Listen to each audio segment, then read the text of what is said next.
and I'm Massey.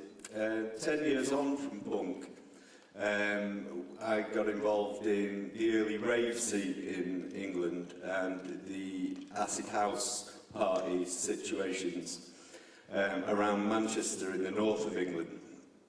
And this was a classic case of DIY. There was very few exciting things for us to do in a very broken city at that point in time. The 80s had kind of devastated most places outside the capital in England. And unless you were in London, you got the sense of not much going on.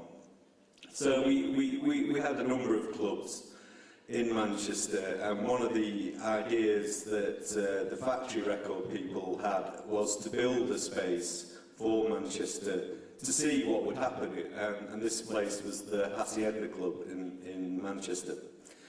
And what happened there for the first 5 years or so was very little in terms of an identity for Manchester. It was kind of bands that were touring around the UK, and it was music that was largely imported, American music, very little music from the town that we were in.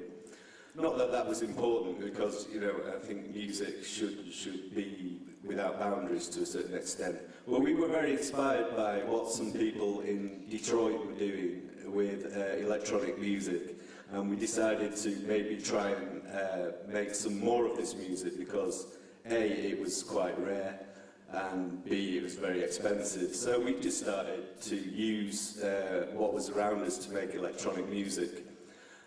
Because there was a huge demand for electronic music as the party scene in Manchester grew.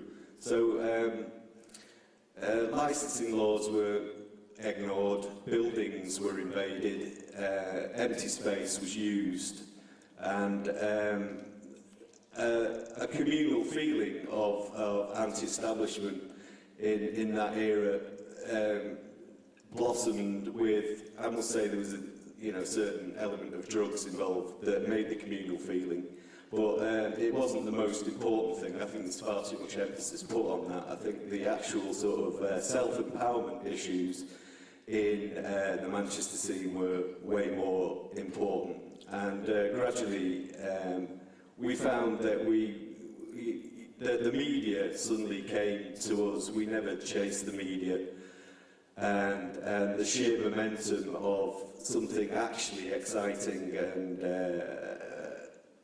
creative that's what led our scene, and it felt true, and it didn't feel like you had to make anything up about it. There was exciting records released every week, and it felt like a golden era for music. Music was expanding in all directions, but it also economically boosted the town in terms of the peripheral things that go around music, like fashion and just general bringing together of people from all walks of life. So that's my experience.